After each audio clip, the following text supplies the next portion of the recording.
Hey guys, what's up? Jin here with the Otakuology podcast, where we like to actually talk about a lot of nerdy things. For this episode, as well as all the current episodes for this, we like to talk about Pokemon. Everybody go, yay, Pokemon! Yay, Pokemon! Yeah, see, look, that kid in the back knows how to do it.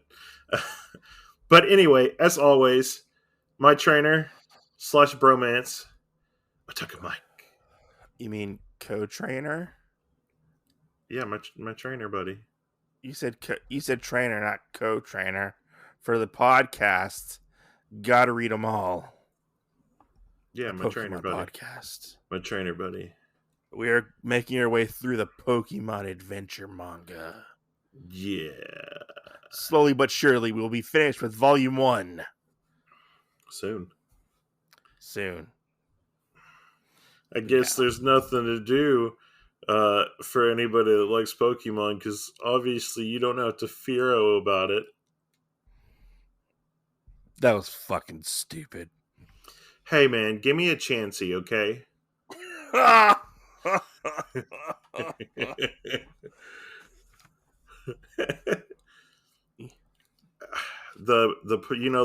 podcast is about two things, yo. Star me and star you, okay?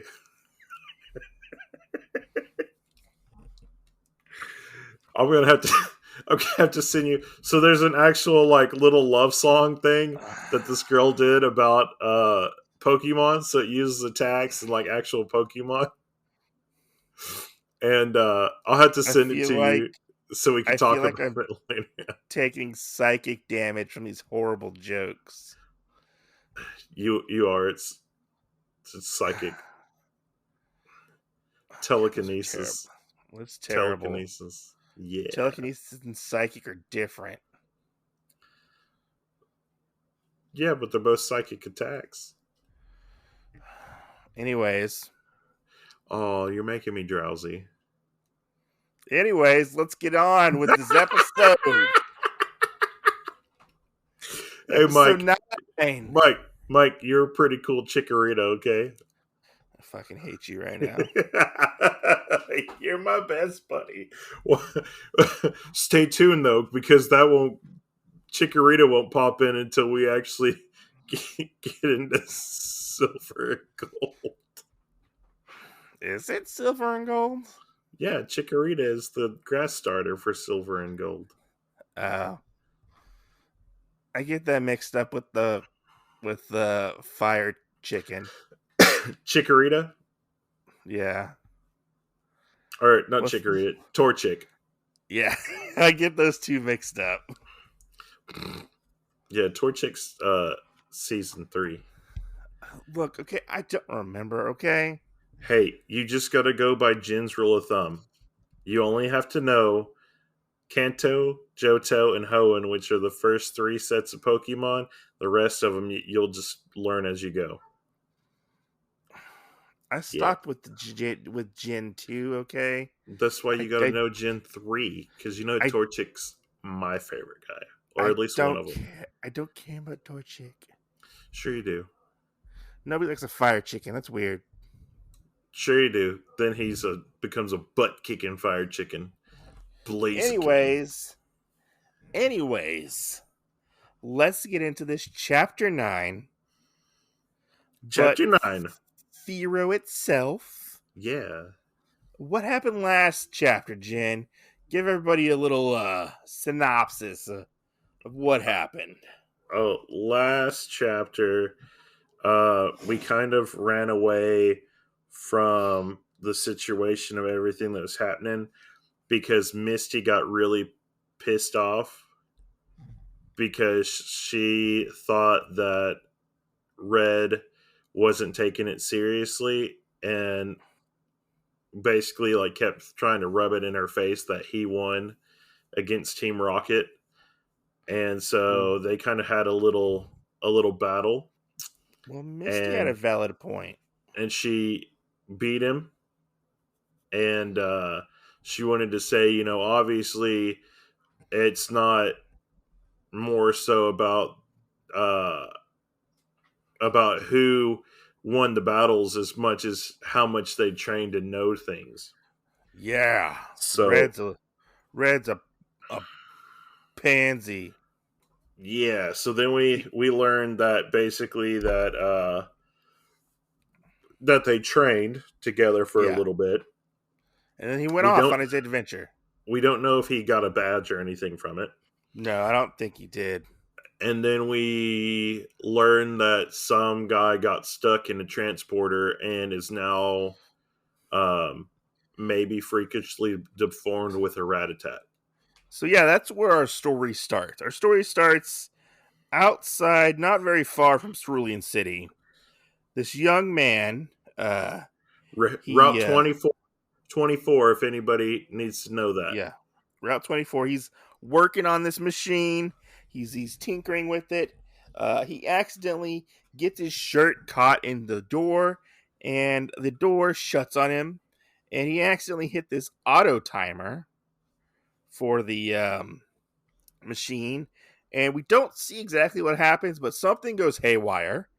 And then we move on to the next page where it's Route 20, 25, 24. It says, and Red's getting a little. Weird, because mine says 24. Typo. Mine says 25, 24 or 24, 25.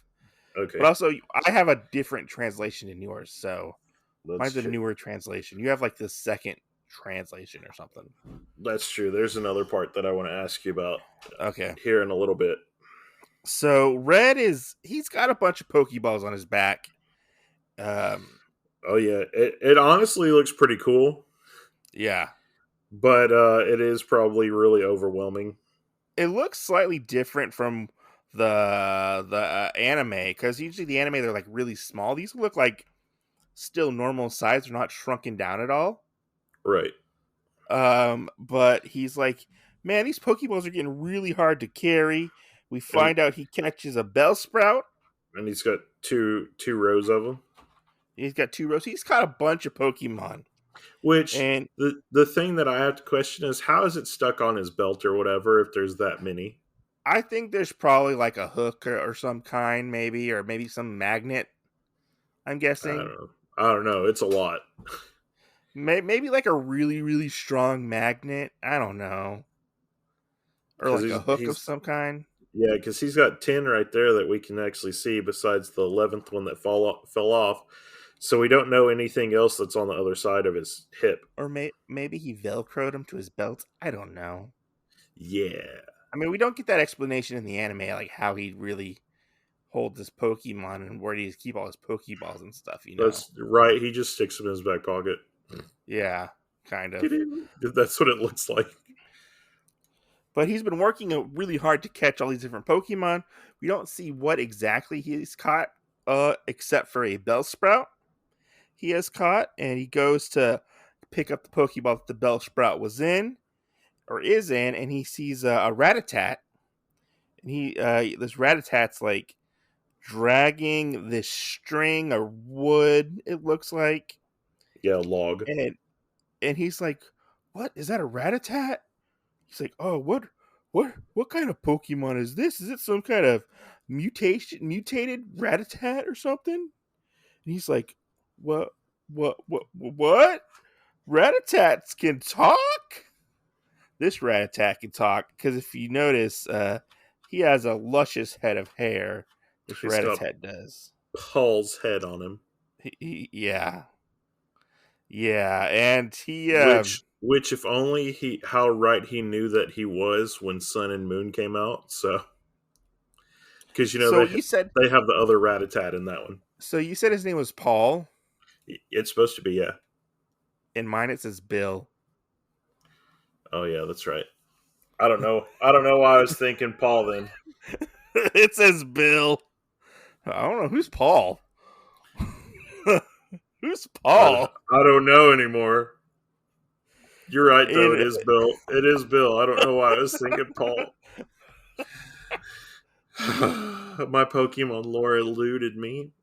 I want to know who Paul is now. I hope Paul shows up pretty soon. Watch. Paul will be a character when we get to like Emerald or something. We'll be like, Paul finally reveals himself. Yeah, so Red gets scared, and Oh, so here's my question. yeah. Down where it goes, a Pokemon that talks, right underneath that, does it say hot dang a human being? Uh, Or does it actually say being for you? it says being. A Oh, human being. Bean? Okay. Yeah. Okay. It's same. I Paul just Paul has a really bad like hick accent in this. country bumpkin. Oh, he is That's very country bumpkin sounding hey, in this. hey, and you just called him Paul too. Paul, I call him Paul. Damn it, Bill. Bill, Bill, Bill. Bill, Bill the Rat-a-tat. Right. Bill Nye, the kind of sort of science guy, okay? So Bill explains that he's not an ordinary. He's not a Pokemon. He's a Pokemon expert, and he was in like an accident of sorts. While he's talking to Red, a Fearow shows up, dashes in, takes poor Bill. I'm assuming is going to eat him. Who knows? Right? And Bill's like, "Help me, boy, help me!" Wait, Which I gotta. side question real quick. What? Okay. So if a Pokemon eats another Pokemon, is it considered Uh, cannibalism, or does it have to be like the same I Pokemon? think it has to be the same Pokemon to be Okay, cannibalism. okay. Yeah. Because usually people put Pokemon in a whole group by themselves instead of splitting them Yeah. up. So I just had to ask that if it was the same way as like regular animals, or are all Pokemon cannibals because they're all under the umbrella of being a Pokemon. Oh, so I have an answer. You know how we talked about do the uh do the Pokemon people eat Pokemon? Yeah. Now we know it's canon that they do eat Slowpoke tail.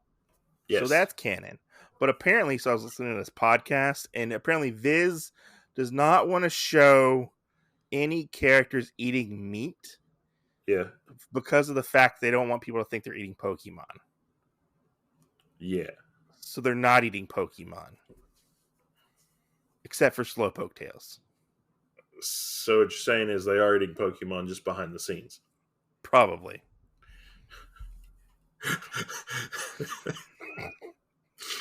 it just makes me think of somebody walking into like a vegetarian restaurant in Pokemon and being like, "Oh man, I gotta go wash my hands," and they accidentally walk into the kitchen.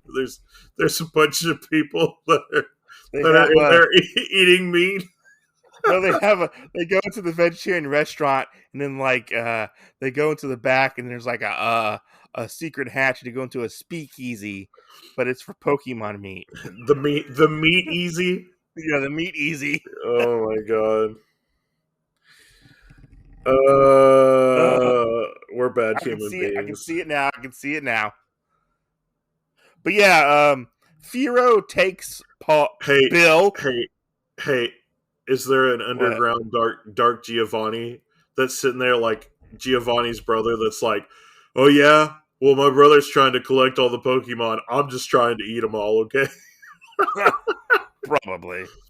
Mewtwo. Yeah, I haven't had Oh. I haven't had him yet, but I'm waiting. So, anyways, getting back to the story, Fearow takes Bill. I said Paul a minute ago, and Red's like, "What? We got to help this guy." And he's like, "Hey, wait up!" So Pikachu, Bulbasaur, Poliwhirl, and Red all go after Bill and the Fearow, and Red uses Razor Leaf on the poor Fearow who just wanted to get a little snack. And this part is kind of funny, where he's kind of like making fun of Red because of the attacks he's using. Oh yeah, where it And goes? he's like, What kind of lame attack is that? yeah, he's like, what kind of lame attack is that? And you see him, and like accidentally hits like an innocent like Pidgey, which is really Yeah. funny. He's like, if you want to take out a bird flying type Pokemon, you gotta go after its wings. Oh no, he didn't. He didn't hit a Pidgey. Oh, he didn't? No, that's just him. They're them showing a picture Oh, of. I thought he hit a Pidgey. No, because Bulbasaur, that attack would have like sliced somebody up. Okay. Okay, so yeah, we see that, and Bulbasaur is not able to get this Fearow. He tries, though. Valiant effort for Bulbasaur. We'll have to say that. And Poliwhirl uses Ice Beam, and Pikachu uses Thunder Wave, which is really cool. And they happen to actually shock Bill instead of hitting the Fearow itself. And you see Bill, he's all like fried and messed up, and he's Frozen. still complaining at what's happening because he doesn't want to get eaten by a Well, Pokemon. I guess Fear's not good enough to let it go just yet. Yeah, and Pikachu jumps off of Red's head, flies up in the air, and like shocks Fearow, which sends Bill down, falling out of the sky, obviously. And they electrocute Fearow, and Fearow gets fried up, which is pretty cool. I like this part where they're where they're falling. It's pretty funny to see and to see their reaction when Fearow pops back up, and they're like, "Oh my god, it's still alive! Oh my god!" Right. I think that's really funny. Uh, and you see that uh, Paul notices that Fearow's stance happens to change. And what does it change into, Jen? Changes into an attack fight, an attack Atta- pattern. an attack stance. And what attack does he do? He is getting ready to use Drill Peck. Yeah. And I like this scene. This scene is very well done, where it's like the motion of the Fearow, like kind of swirling around and like going forward. And then this scene is very famous. If you ever look up the Pokemon manga, Yeah. this like next panel is very famous. People bring this up all the time when they're like, "Oh my god, the Pokemon manga is so adult and dark, and Pokemon get hurt." Fucking Fearow goes right through Poliwhirl's what face? Ooh. Yeah. His, Face, stomach. face swirly thing. Yeah, face swirly, stomach, appendage. But we You find out that name it. that's not actually a Poliwhirl. It looks like a duplicate of some kind. Looks like an after image. Yeah, which Maybe this Poliwhirl trained under Goku. Hmm. I like this part where you see it sticking through Poliwhirl, and he Yeah, starts to like almost like disappear. But then right after that, he freezes the Fearow. yeah, I thought that was so cool. Like I was like, oh my god, because for a second there, I thought that, oh, did they actually like impale Poliwhirl? But then right. I was like, because there's some things that happen later on where Pokemon get cut in half and whatnot. But so I was curious, like, did that actually happen? But no, he did not get impaled. Poliwhirl was too fast and too smart for good old Fearow. But I like this scene. This scene was very shocking when I turned to it. Yeah. So he must have used like double team. Yeah, See, what I was thinking is that he used maybe like an attack between using the ice and the superheated air from Pikachu's Thunderbolt. That it maybe he did like a mist where it left like a little image of think himself or so. whatever. It's kind of what I was thinking, but we don't really have anything like that until we get to one of the gym leaders, like in the Yeah, future. Not any of these guys, but one of the ice gym leaders knows how yeah, to do like after image based off of sculptures. So yeah. And Bill is kind of astonished that Red was able to pull this off. He's like, I didn't know, like, without help, I wouldn't have known that was going to happen. right, So Bill actually helps Red in this situation, and they go back to the lab that Bill was working at, and we find out that we about more about this teleportation machine that Bill has been working on, which is really funny to think about because he's been calling him boy this whole time. Like Yeah. the way it's translated, and with his real bad like hick accent, it sounds like, like come here, boy. Like it sounds like he's Right. like older Yeah. than Red, Yeah. and he might be by like a year, a couple years maybe. But like in the manga, he doesn't look that old to That's me. true. He looks about the same age as Red, maybe a little bit older, just a little bit. Which it kind of threw me off when he would be like, "Come on, boy, come on," because in South that's usually meant for like young kids, Yeah. you know. But we find out that Bill has been working on this particular transporter, and he can transport any Pokemon to Red at any time when he wants it, Yeah. which is pretty cool. What do you think of that? Oh yeah. I mean, that's one of the best parts is whenever you can go to Pokemon gym and actually, or not a gym,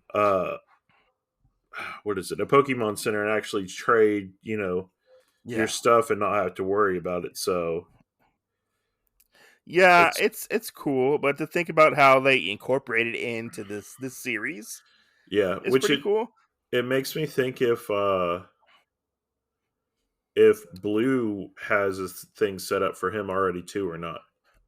That would be interesting to hear because we don't know if this is just a prototype at the Right. moment, or if it's like a new transportation thing. They weren't really 100% clear on that, to be exact. But, Bill tells Red that he's going to help him, like we said.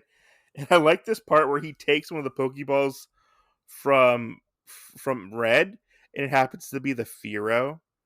And he falls down. He's like, no! Like he has like some weird PTSD from Yeah. seeing Fearow. So Red has a Fearow now.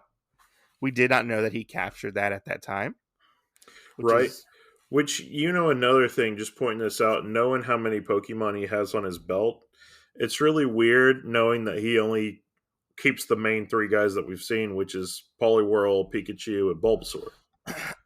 true. Yeah, that is true. Yeah, So that's weird.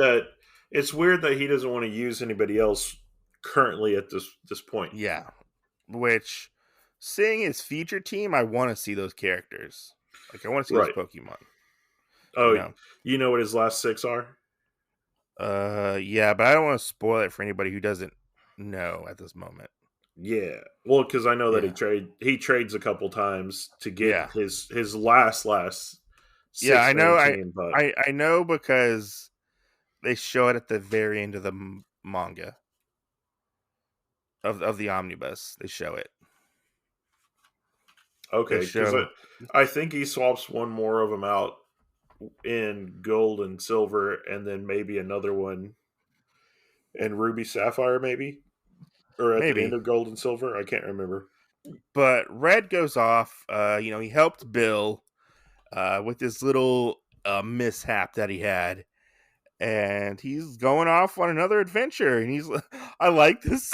I like this panel where they're all running off, and then you see them. They're like, "Oh, look, guys, it's a big swimming pool." He's like, "Nah, I'm just kidding. It's the ocean."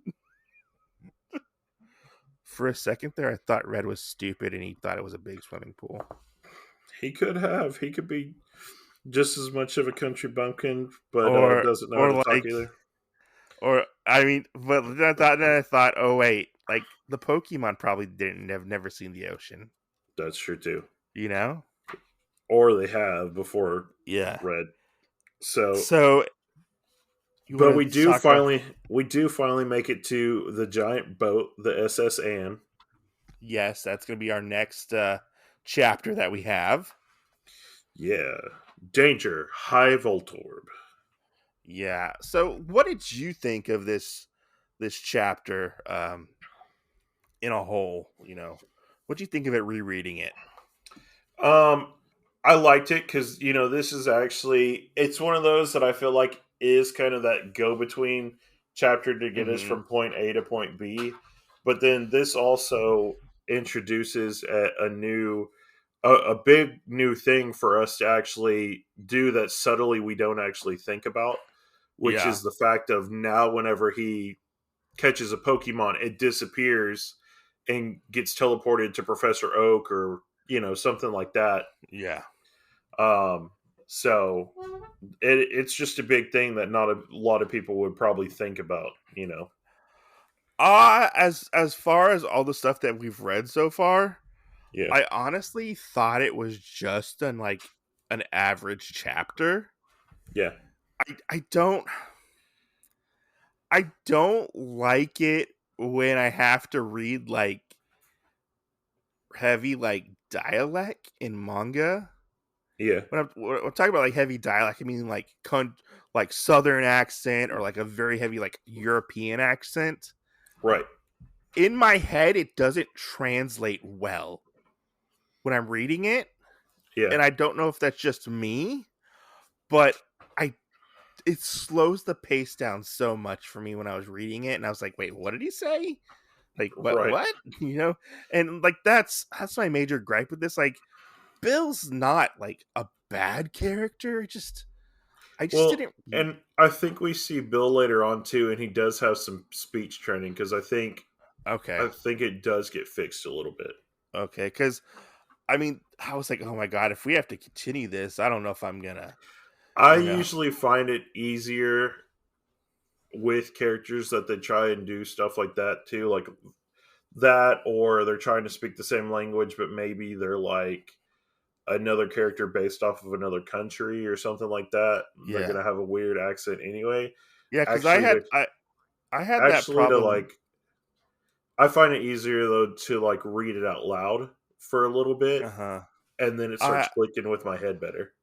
I had that problem with Helsing when I originally read it. Helsing, That's what I was thinking.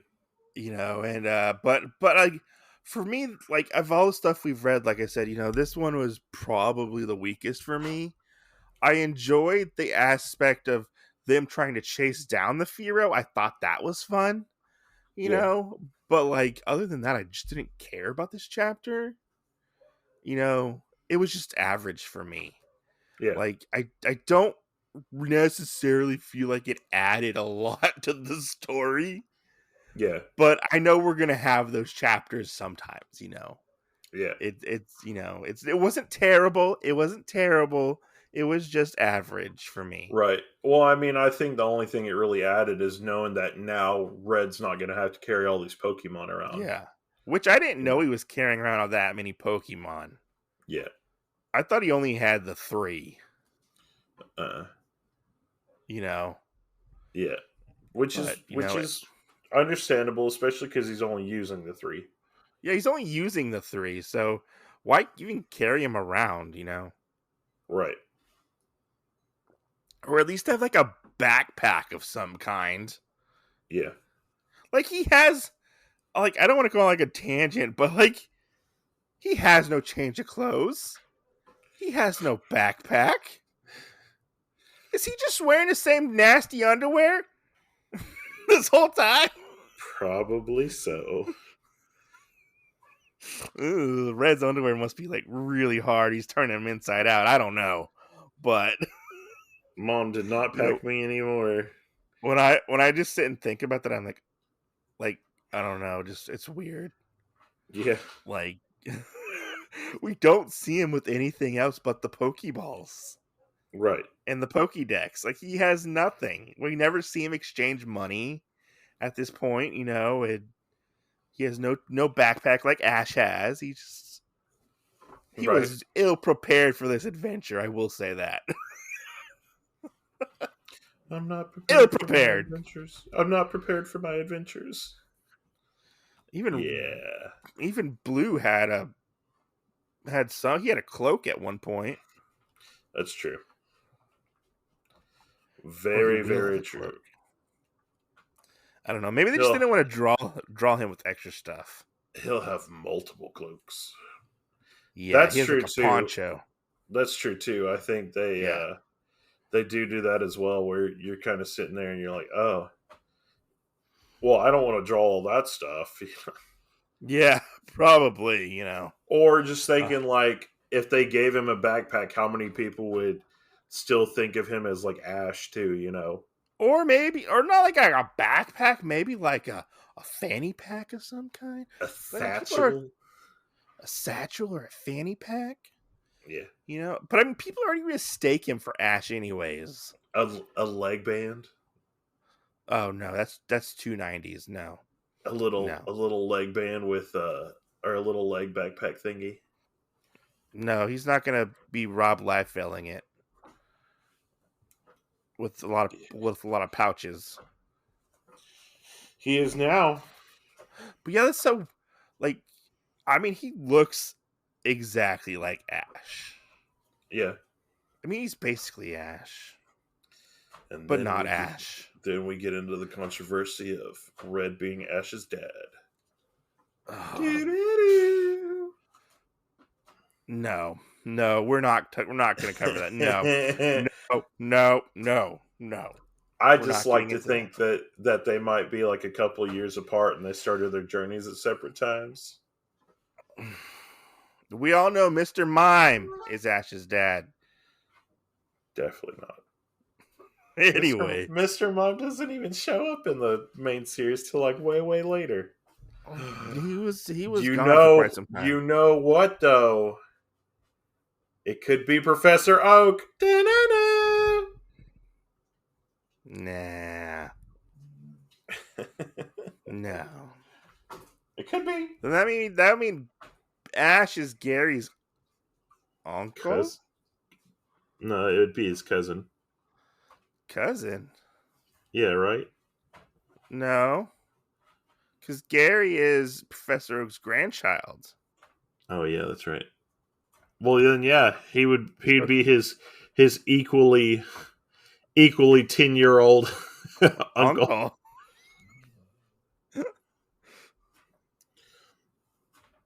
Oh my gosh. Oh, that would be weird. That would be weird to think about. That would be. No, at Reg, I mean, Ash doesn't need a dad. It's anyway. Nobody gives a fuck about Ash's dad. What? I mean, do we ever see Red's parents in the manga? Maybe. I don't think we do. I can't remember. He doesn't need any parents. He has Poliwhirl. No, his dad is dead. I remember. I'm reading something. Spoilers. Red's dad died. Why would you say this? Because he uses Poliwhirl in his honor. I read that somewhere. Oh. Yeah. Okay. I read it in stay tuned till next time when we get high voltage Voltorb, okay? This was a weird podcast episode. Just with all the puns and the jokes. Yeah. But as always, guys, catch us on all major podcast platforms. You can catch us on YouTube. Anywhere that you can find, gotta read them all. And we'll catch you next time. Thanks for watching. And as always, see you next Tuesday. And if you have a comment, leave it in the video. Yeah.